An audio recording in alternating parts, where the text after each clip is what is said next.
You're listening to the League Bound Podcast. Sheldon's coming again. Oh, mercy. Your source for weekly coverage on the future stars of the NBA. Is it the Jenkins for the championship? I'm your co-host, Jake Schrantz. And I'm your co-host, Branden Blue. With production for the podcast coming from Broderick Wilken. With the first pick in the NBA draft. Hello, guys, and welcome back to the League Bound Podcast, where we break down the best draft prospects and some of the rising stars of the NBA. Today, we are on Season 2, Episode 4, and I think today is going to be another good episode. I'm your co-host, Branden, and I'm here with Jake and Brody. How are you guys feeling today? Branden, don't underestimate League Bound like that. It's not going to be a good episode. It is going to be a great episode. I'm super excited for this one. Our second prospect breakdown of this season. And we got Scoot Henderson coming up for you guys. But, Brody, we've been growing so much, and it's so encouraging. Yeah, 100%. And to anyone who is tuning in that are our new audience, welcome in to the podcast. We're excited to have you here. Hopefully you enjoyed enough to become a regular. We would love that. We appreciate everyone who listens to this. Let's get started with a little bit of negativity, Brandon. How about that? Negativity.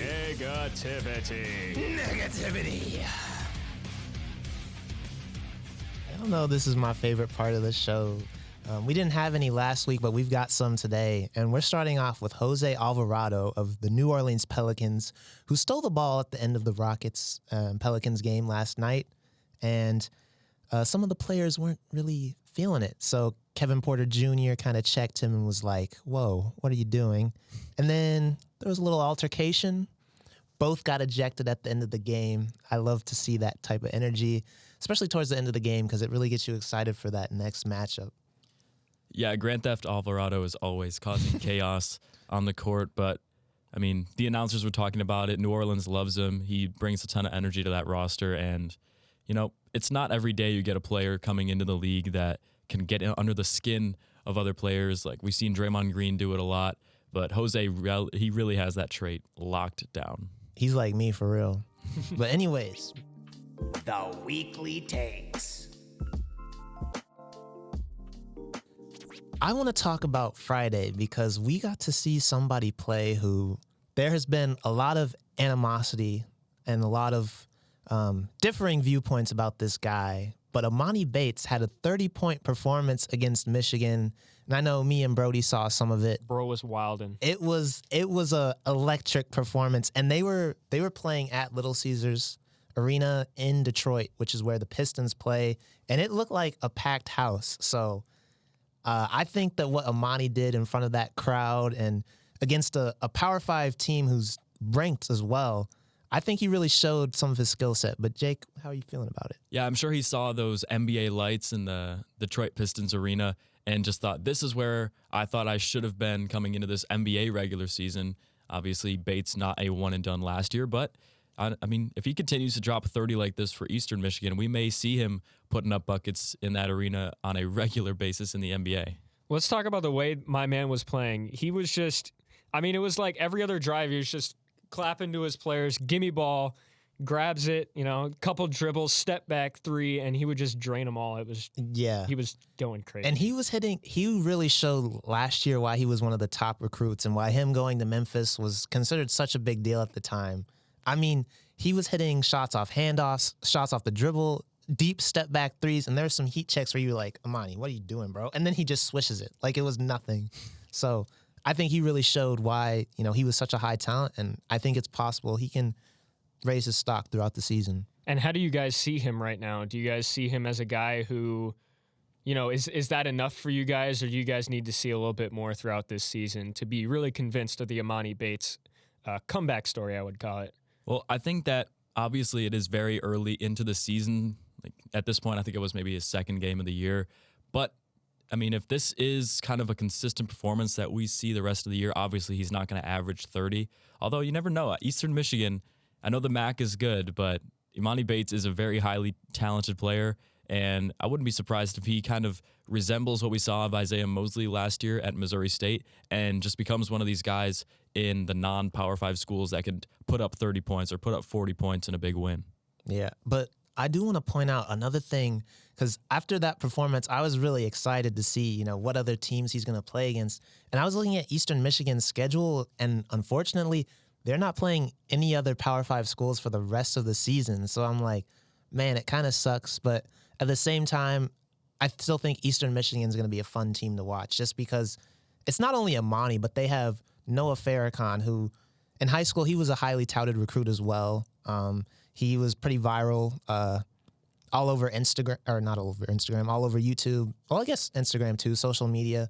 And he was a player who would every game just get a nasty poster. And I think that we saw how dangerous this duo is, just because nobody could stay in front of Noah last night. And I think that come March, this might be a team that we could see upset. And in March, like you said, we've seen a lot of these group of 5 schools have some success against bigger, Power 5 schools. And if Emoni Bate is dominating like this, it's pretty clear why Eastern Michigan is one of the favorites for the MAC. Yeah. I think, too, that depending on how well Emoni does, well, not just Emoni, but Eastern Michigan, and he really takes up that leadership role, I feel like this can really help him improve his draft stock. I think right now, just off the talent alone I saw in that Michigan game, I think it's possible he can still be a first rounder. But depending how the season goes, I don't think he can get back to where he was, maybe like top 5-ish. But I think he can get to the lottery, and I think that'd be pretty big for him. And I don't know how much you guys want to go into it, but I know you were, unless you had something, we're talking a little bit about maybe some ego concerns once he actually makes it to the NBA. Yeah, I mean, just so far in his career, he's really been that number 1 option, like on every single team that he's been on. And I mean, I'm just thinking about rosters right now. Like if he did go as a one and done last year, well, obviously he wasn't eligible for the draft last year, I believe, so he couldn't have done that. But let's say he goes this year, I still don't think he would be like that number 1 option on any NBA team right now. Like we think Victor Wembanyama could be in this draft, which is kind of crazy to think about, because a couple of years ago when Victor was on the rise, it was kind of Bates and Wembanyama kind of neck and neck for that number 1 pick, and now Emoni has taken a nosedive in terms of draft stock since then. Another thing, like Jake said, I do think his attitude will be something to watch, and kind of his mindset, just because I think it's reasonable to look at that, considering the things that have happened in the past. I don't want to bring them up and kind of tarnish his name, but I think another thing from a basketball standpoint too that we really want to see is just how he develops as a player from last year, because whether you think he was in a situation that doesn't work or whether you don't agree with, how he was playing, I feel like it kind of doesn't matter if he doesn't show any development. And I think I talked about in my video a while back, one of the things that I wanted to see was his development as a playmaker and as a defender. And from a defending standpoint, I really liked what we saw in that Michigan game, because there were some plays where he really sat down, guarded, and changed some shots. And I still didn't see that playmaking that I was really hoping to see, but there's still time throughout the season. And honestly, I'm not putting that pressure on him. It's just something that I think would really help expand his game. And another player I want to talk about in the NBA who is absolutely cooking. You guys know me. I can't get enough of Ben Mathurin. Why is this guy doing so well? I mean, just this week against Denver, he had 30 points, and yesterday against Toronto, he had another solid 15-point performance. And right now on the season, he's averaging 19.9 points per game, which is... Sheesh. Of all the people, I was high on Ben Mathurin, but I was not expecting him to do anywhere near as well as he's doing right now. And we've talked about him a bit in the past, but I want to talk to you, Jake, about why you think he's doing so much better than arguably most of these other prospects, except for maybe Paulo. Yeah, it really is him and Paulo Banchero leading that Rookie of the Year case. But when you look at his game, he looks, more than anything, he just looks confident in every shot that he takes. And that really goes a long way. I mean, you look at Jordan Poole a couple of years ago, he has always had that confidence. And even when his game wasn't showing in the stat sheet, like he's getting dropped down to the G League Warriors, getting moved on to the main roster Warriors. But the one thing that never faded was his confidence, and that has carried him until where he is right now, big-time contributor to the Warriors roster. And that confidence in your game is a huge factor in that. And I think that Ben Mathurin has that, and it's really carried over into the first 10 games of the season. He's averaging almost 20 points a game as a rookie. It's just crazy. Yeah, Ben Mathurin, he's a guy who he's really, that 3-and-D role, when you get into the NBA, we've seen for other players how it really helped him. And I think this year, he's the player in the draft who's benefited from that. Like, he's your ideal, archetypical NBA role player. And I remember we were saying that last year. And he's shown since he's gotten the league that he has the athleticism and the skill set to be even more than that. And I think that's why he's doing so well. Like, he's shown that he's a great shooter and that he can take people off the dribble. He's got an NBA-ready body, too, which I think is something else that is really, really underrated about his game. It's just having that physicality already has helped his game translate so well. Yeah, and we were talking before we went on air here that we really think Ben Mathurin has that potential to be not necessarily an MVP winner, but an MVP caliber player just because of the way his offensive output looks on the court. He can score inside and out. He is super aggressive with his shot taking. That's a really important factor because in today's NBA, if you're going to win MVP, you got to put up some points. And I think Ben Mathurin has the confidence and really just the aggression and volume shooting to put those points up on a nightly basis, especially once he establishes himself as the number one option in Indiana. Obviously, too, another thing that I think will be important is just how he develops and what else he adds to his game. I know Jake pointed out he was looking at his shot chart, and he's kind of got the stereotypical NBA player shot chart where he just only shoots threes or he's in the paint getting layups and dunks. And I feel like he's a player who, if he adds a little bit of a mid-range game, whether it's shooting floaters or just creating from that area, I think that adding that will, I'm going to go all the way and say that that will really make him an MVP-type player. Some high praise, but he's really doing it for the Pacers right now, and especially if you're a Pacers fan, you got to be pretty excited about his future. Well, I also know a couple Pacers fans who in the offseason were pretty depressed after they traded Malcolm Brogdon. And now you're looking at this backcourt of Tyrese Halliburton and Ben Mathurin, and you're thinking as a Pacers fan, like, wow, we have a big-time future ahead of us, especially, and back to your MVP take, playing with Tyrese Halliburton is super efficient and effective because he finds Ben Mathurin wide open and gets him in spaces that a lot of other point guards can't. So that could contribute as well to the MVP case with him getting open shots. And Tyrese, he's just a player who's going to have like 10 assists a game. So he's someone who's going to prioritize the people around him and not himself. And I think that once Ben, I don't think Ben's really even starting right now, but say like next year or even later this year when he really is, and he's shooting more shots and he's more familiar with his game and what works, I think that duo is going to be scary, and I think Ben is going to be scary. So, and now I want to talk about Jaden Ivey for our Welcome to the League segment, because he's a player who, I know we've been talking about Ben, Paulo, but he's a player who's also been having a solid outing, but we just haven't really talked about him much. He's averaged over 18 points his last 3 games, and yesterday when Cade Cunningham was out, he kind of took the lead and had 26 points in a tough loss without the presence of Cade. But I think he showed some of his upside this week, and he's a player going forward who I still think we need to watch closely. Yeah, he's split time a little bit at the 1 and the 2, but I really think that Jaden Ivey has that big-time future in Detroit as, you know, the shooting guard going forward in a dynamic backcourt for the Pistons. But all season he's been averaging over 15 points a game thus far, which is really good for a rookie, especially a guard who's adjusting to the league's speed and kind of role as a ball handler, especially in the Eastern Conference where there's so many good guard matchups. But, you know, this last 3-game stretch has really showed why Jaden Ivey was considered for that number 4 pick before getting replaced by Keegan Murray on draft night. And, man, it's just scary to see all these Eastern Conference teams with young guards who can carry the league going forward. And you look at some of the players like Jaden who have been in this draft, when they start to get to that mid-season peak or that mid-season hump, that's when they really start to hit their stride, and that's when it really starts to get scary. Like, I look at guys like Jalen Green last year, even a little bit of Cade Cunningham, who's his teammate. Like, when they got to the latter half of that season, that's when they really started to do damage in the league and become a force. And this Pistons team, I know we were talking about them at the beginning of the year as being a team that could potentially make the play-in, and I'm still hoping that they reach that point. And I feel like it all really just relies on how him and Cade start to kind of mesh together. I'd also like to quickly bring up the fact that the Pistons kind of aren't doing too well right now.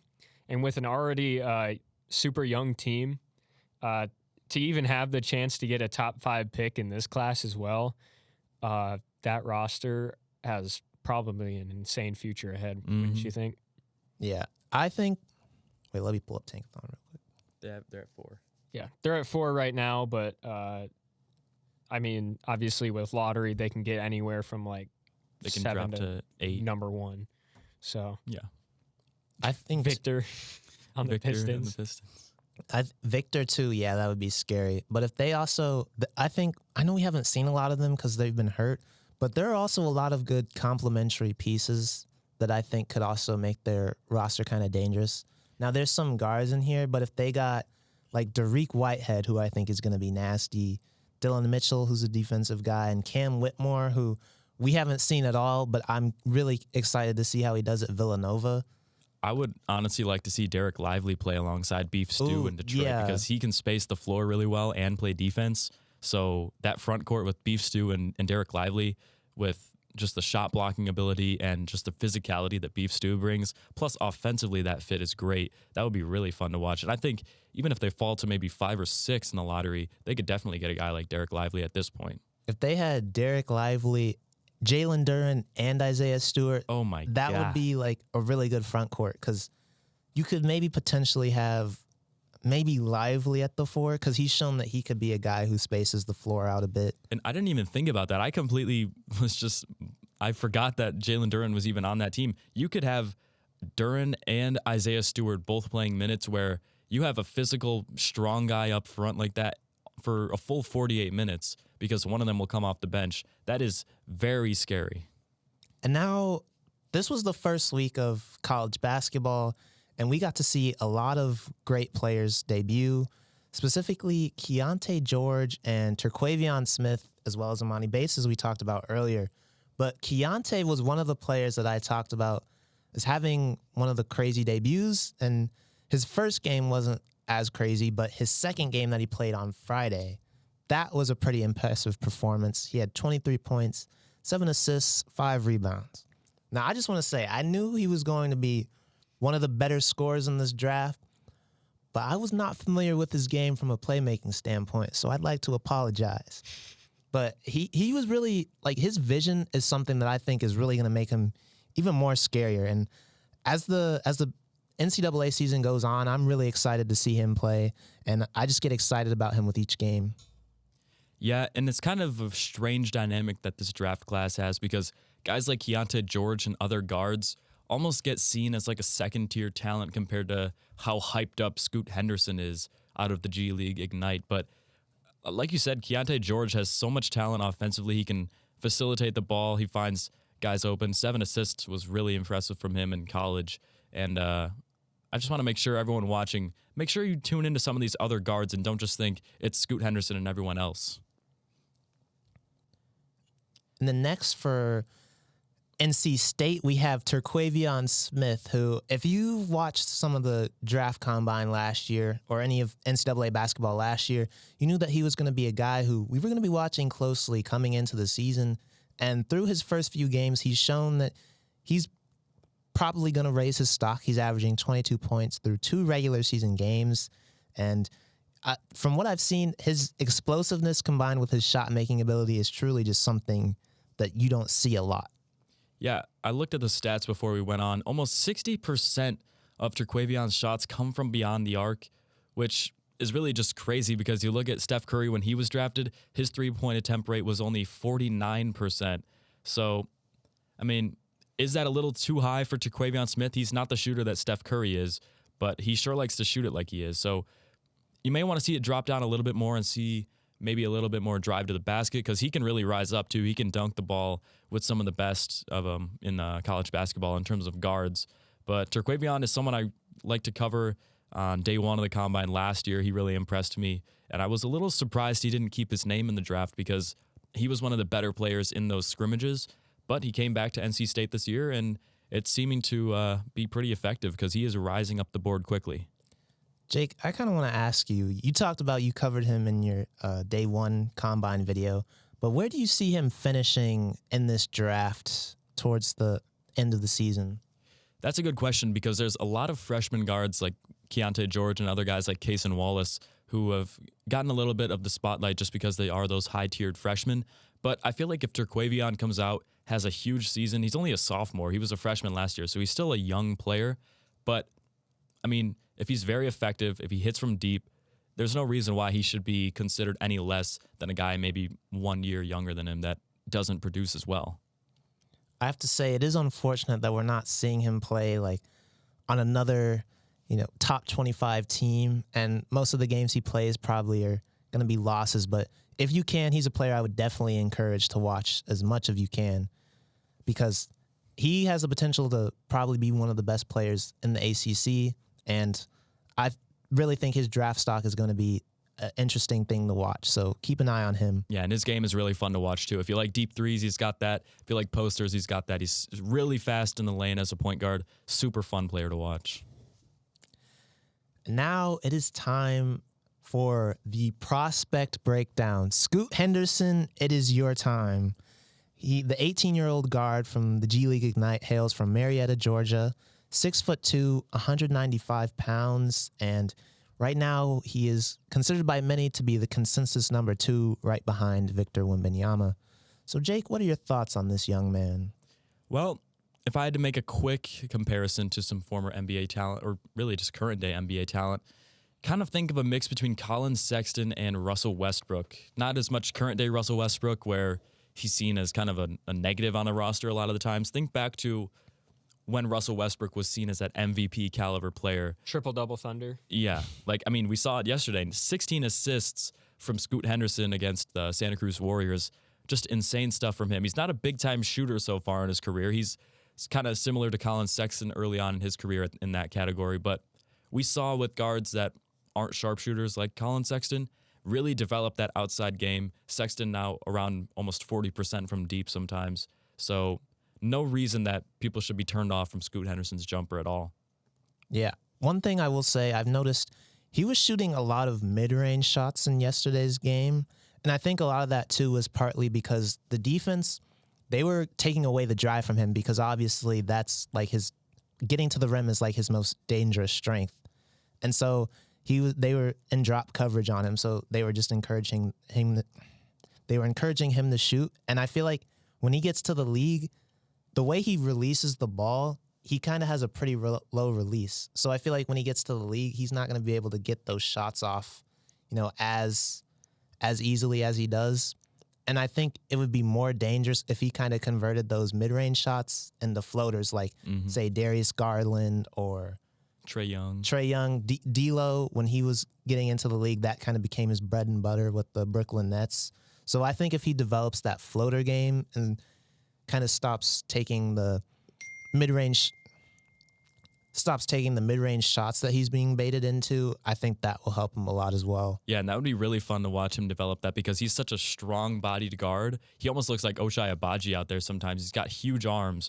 But if he can get into the lane and have that soft touch on a floater, that would really confuse some of the bigs like Rudy Gobert who have to step up and try to contest it because at that point, that introduces some possibilities for like a hesitation move around the free throw line. And if you do like a little pump fake on that and they reach on that, he is flying right to the rim and throwing it down on really anyone in front of him. He's got a crazy bounce. I bring this up too, not because like this is something that I've seen other players do. It's because I saw him do it a little bit in that matchup against Metropolitans 92 because he was getting to the rim a lot easier in that game.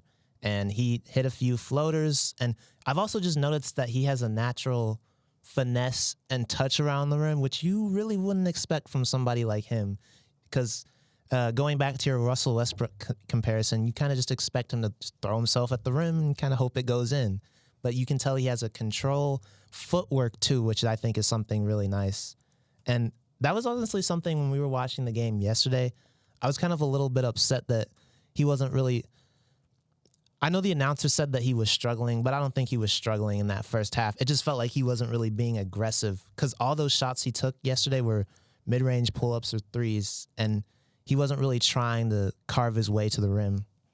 And you could really just see his impact on the court because in that fourth quarter, once he started to get some shots going, I think he hit a three-pointer, and then that started a little bit of a run for him. And maybe his biggest play of the game, there was a steal with maybe I think 4 or 5 minutes left in the game, and he just threw it down in transition. Crazy hops on that one. But really the story of last night's game to me is the 16 assists in a comeback victory. They were down huge going into halftime. We were talking earlier today about like almost turning the game off and saying, we'll just watch it later. But the way they made that comeback yesterday was really impressive, and it proved 3 things to me about Scoot. He's a mature player. You can't shake him off his game, and he can actually be a winning player. You look at Ignite up to this season. Until last night, they were 0-3 in the regular season, but Scoot really proved that isn't really his fault. It's just that a lot of these G League teams have NBA talent, and it's hard to go against them. But he got all of his teammates involved, including Mojave King, who keep your eyes on him low-key because he can shoot the thing really well. He had 7 threes last night, I believe. But with those 16 assists, even when his shot wasn't going down, he was still impacting the game in a positive way and wasn't just letting a bad shooting night kind of turn him off defensively or on sharing the ball. Yeah, I think also what that 16 assists shows, because the Santa Cruz Warriors, that whole night, they had clearly game planned around Scoot because as I talked about before, they were not letting him get easy paint touches. And so, like, when he would come off pick and rolls, not only would the big man be in drop coverage, but all of the everybody who was on the floor, they would just load to him. And so that just gave everyone who was on the floor with him open shots, and he would swing it to that corner to Mojave King, or he would swing it to City Sissoko, who also had a really good performance and is projected to be a first rounder.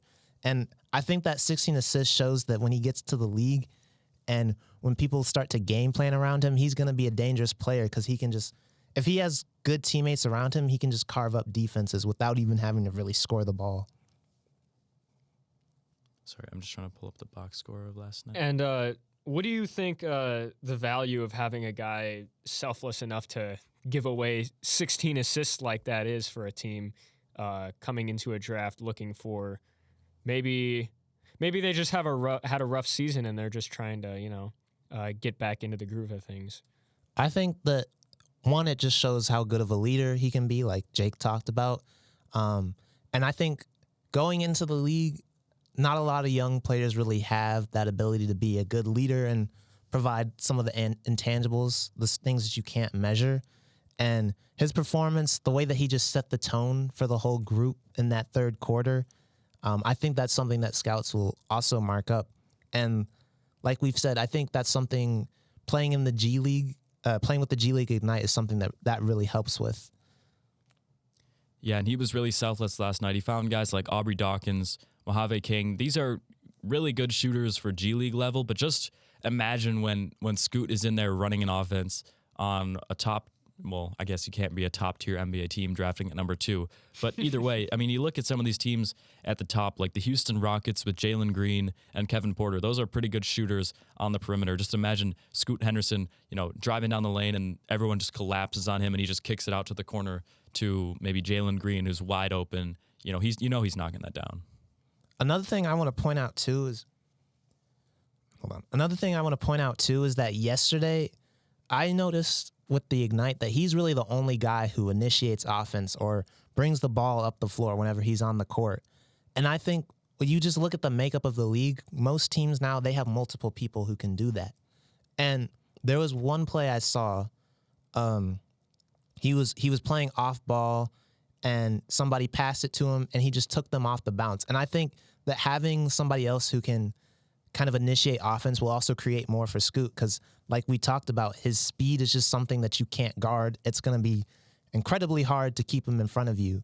And so I think when he gets past that first man and kind of gets to the secondary defense, there's not really much you can do. Yeah, and I'm glad you brought up about him really being the only offensive facilitator for them at this point. It's kind of hard to gauge what his, output would be as someone off the catch and shoot because he really doesn't get those opportunities very often because, halfway through possession or low in the shot clock, he's that guy they just dump the ball over to and say, just bail us out, try to find a shot open. So that is really the only concern for me. It's just that we don't know or have a big enough sample size to know what his off-ball game could look like in terms of catch and shoot. I know I bashed some of his mid-range game earlier, but another thing that I had written in my notes was he looks a lot more comfortable shooting that 3-ball than he does the mid-range. So say, there was like 2 catch and shoots he had that looked really good. Like his form looked good, and I think they were both swishes. And so just going off of yesterday's game and some of the other games, if he becomes a player who's more focused on 3-point shots than he is mid-range games, I'm not saying he's going to be somebody who's going to shoot like 40% because I'm not sure that's really his game. But if he can be at least a consistent 35, 36% shooter, that's still a really respectable shot. And even guys like John Morant so far in their career aren't those 40%, like 8 threes per game attempted kind of guys. And they're still obviously MVP caliber players. And that's really the only difference I draw from Colin Sexton, that comparison that I said. Because Sexton is really good at getting to that mid-range spot and putting it in, whereas Scoot, it really is not a strength of his yet. Yeah. I'm excited to see how Scoot develops. He's one of my favorite players in this class. And I'm going forward with these games, I feel like there's something new that you can take away with him because this playmaking, I knew it was good in some of his other performances, but he really showed how, like, what he sees on the court and how he can just pick apart defenses like it's nothing. And so I'm excited to see what more we learn from Scoot in the games going forward.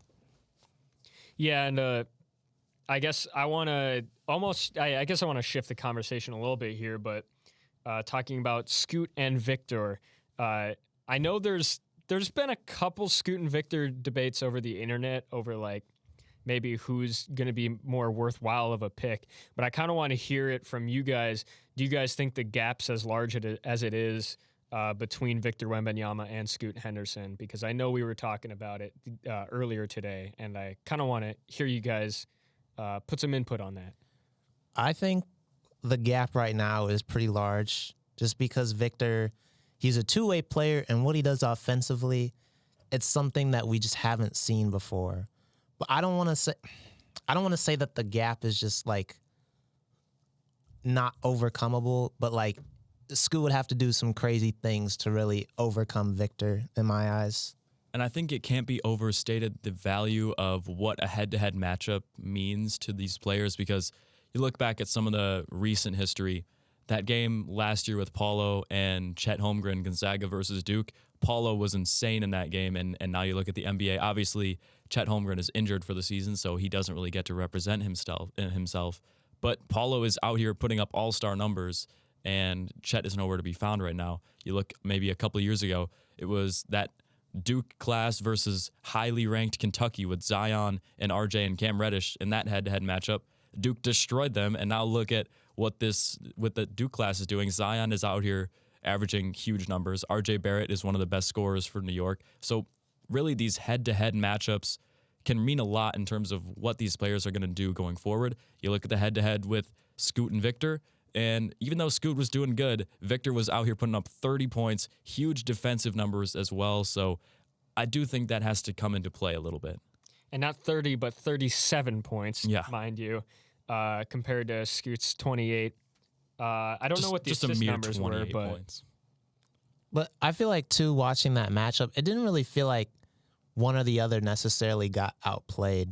Like, to be fair, Scoot, I remember watching that game, and I remember I got into some Twitter spaces after that game with some fans, and like everybody was both kind of like, yeah, both of these guys are going to be tough when they get into the league, and they bring some extreme value to whoever they come to. So I don't want to make it seem like they both got overplayed, or one of them got overplayed. I feel like it was a pretty even matchup, especially since Victor, he kind of struggled in that first half a little bit, but then when he got into that second half, he got hot.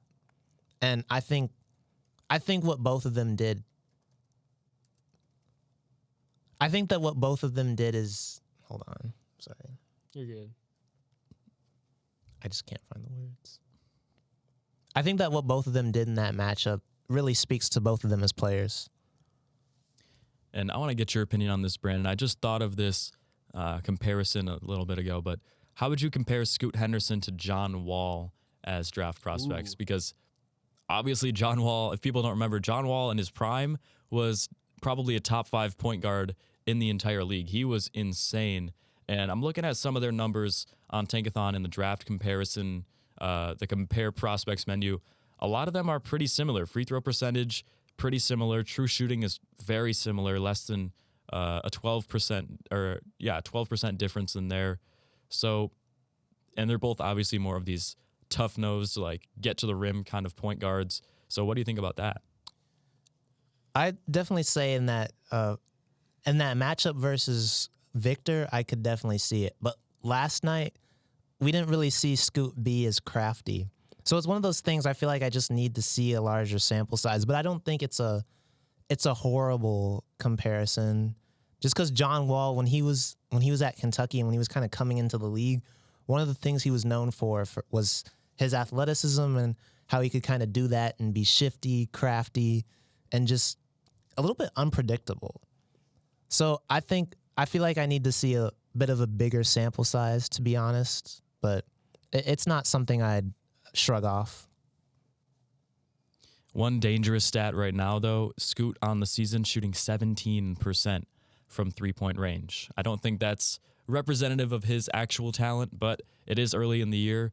But 17% is not a great number. How many threes has he shot? I am curious about that. It says he shoots around 1 to 2 a game, so it's not a huge number, but 17% is not great.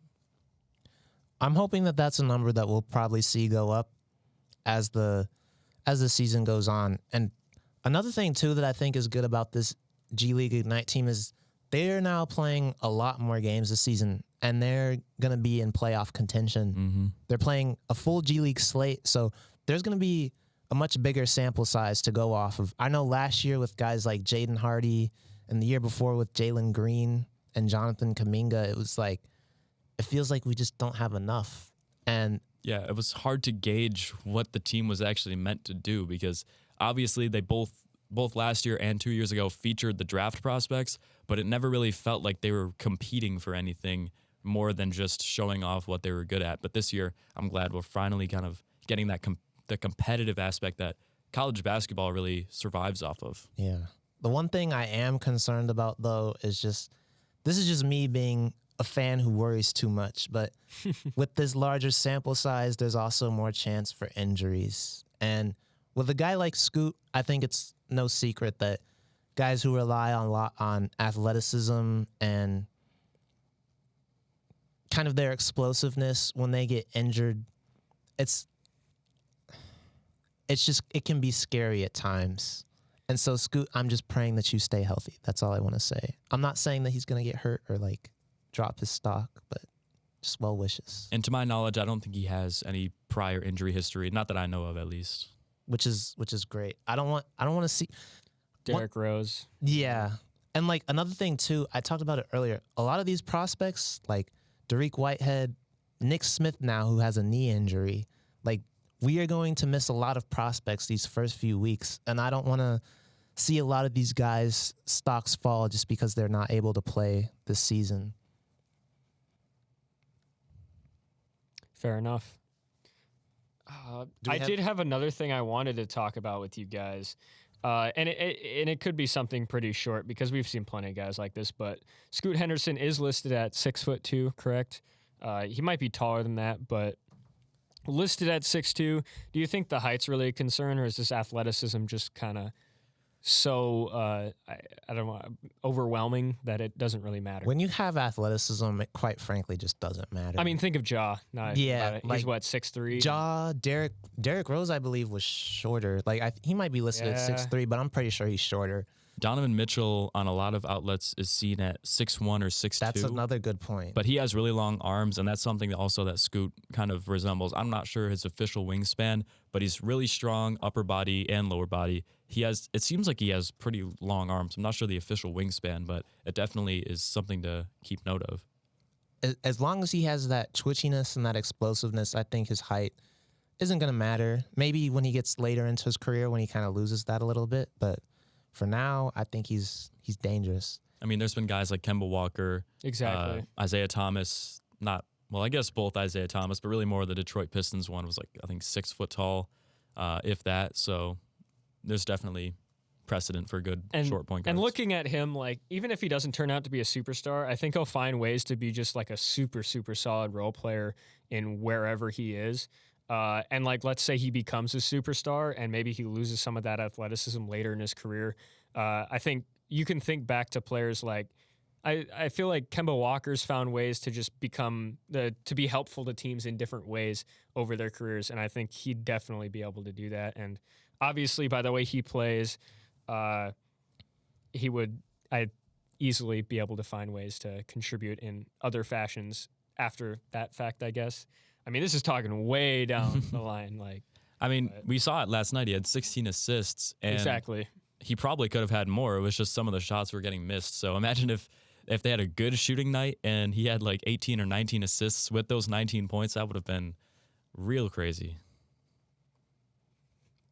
All right. Any final words on Scoot Henderson here before we wrap him up? Brandon, I know you wanted to talk about maybe like a team that you would like to see him go to. I wanted to hear that. Oh, sure. Yeah. Oh, yeah.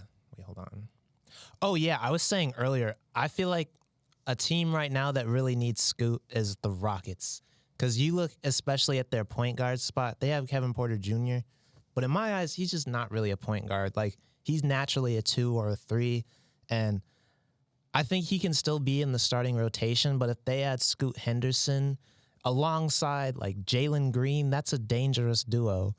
And I'm really hoping that he ends up on the Rockets just because I think that's going to be must-see TV, and I think they're an already loaded young team, and going forward, I think that would really put them over the edge of finally having somebody who they can have as their go-to facilitator and who can get some buckets of his own. And think about that roster. You would have 2 G League Ignite guys in Scoot Henderson and Jalen Green, potentially the best 2 G League Ignite players of all time so far.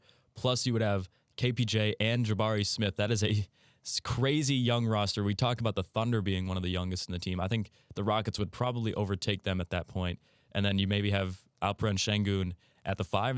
That's a pretty solid roster going forward. And not to mention Tari Eason off the bench, who he's shown some promise as well. Mm-hmm. So I think these young teams, it's hard because, like, you see the names and you get excited. But as we talked about on last episodes, it's like so many of these teams now are starting to have good young players. It's just hard to gauge how good they're going to be in a few years.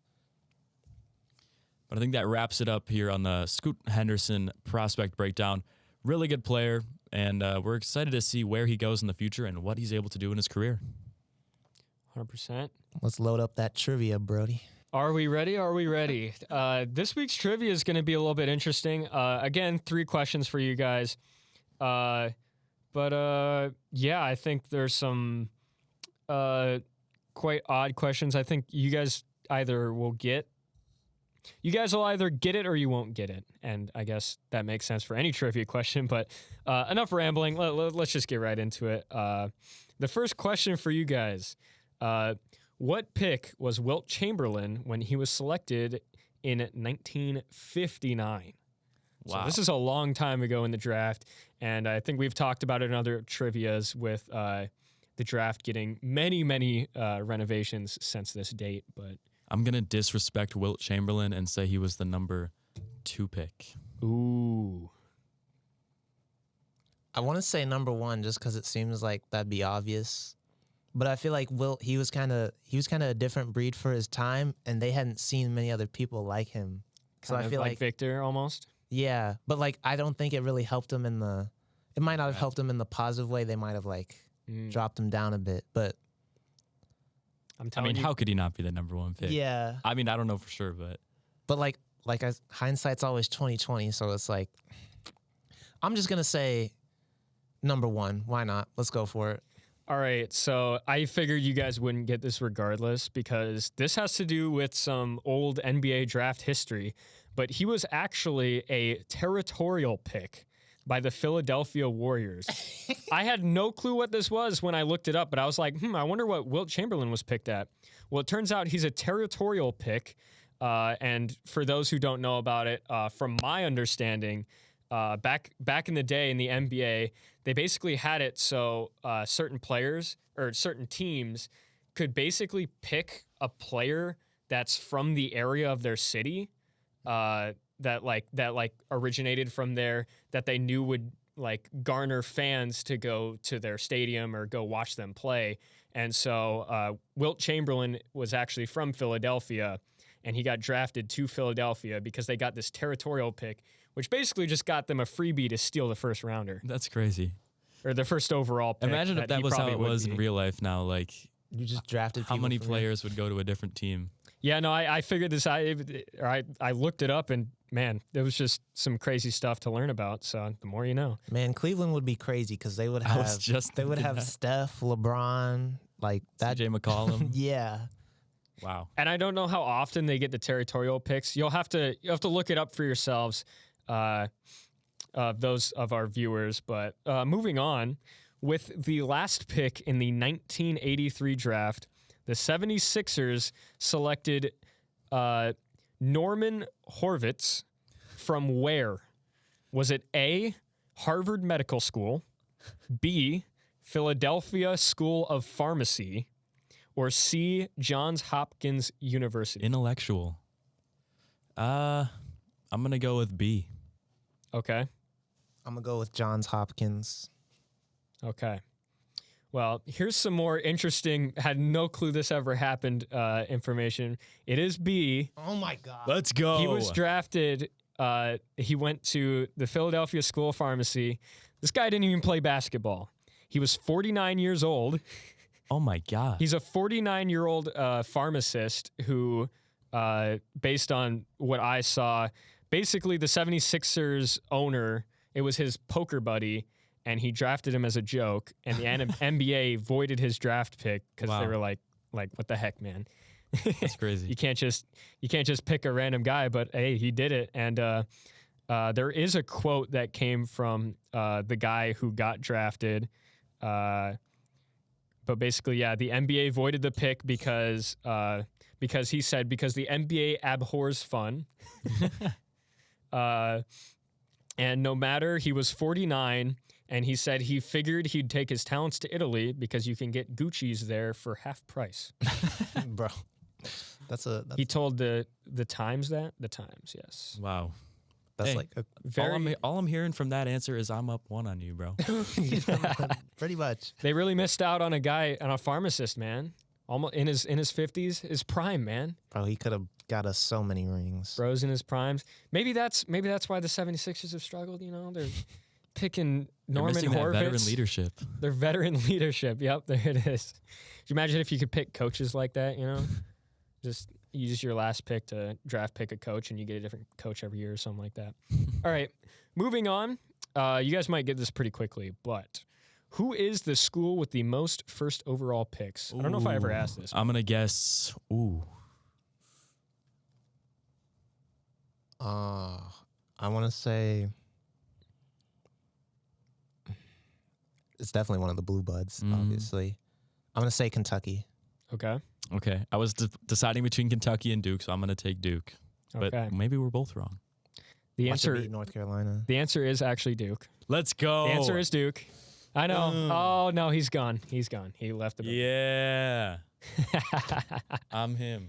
He's out, but yes, Duke had the most first overall picks. Because you think back, I mean, you think pretty quickly and you're like, wow, they actually had quite a lot. They recently had Zion, Yeah, Paulo. I think back a little bit farther. I can't quite think of another one that came. Kyrie to mind. Irving, I know. Oh, yeah. Kyrie, That yep. three should have just been a giveaway. Yep, there's 3 there alone. In the And last, like, the total 20 for that, years. they've had 5 first overall picks. I think they took the lead after Paulo. It was back in 2016. They both Kentucky and Duke were tied in 2016. Cat. So you had it for a minute, but Thank you, Paulo. I appreciate you. yep, Duke had 5 first overall picks, and that's going to do it. Jake snatched the dub here, but I know Brandon is hungry for a win here. Let's go. I can't call myself an NBA historian anymore.